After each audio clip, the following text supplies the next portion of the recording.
కళ్ళంటూ ఒళ్ళే విరిచే ఆకాశమై కలలే పండించే కొత్త ఉదయం నువ్వా.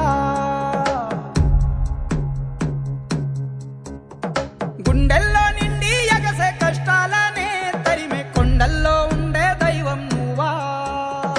ఎదురు చూడని సాయము ఎదుట నిలిచెనుగా, చెలిమి కాదిది బంధము చేయి కలిసెనుగా.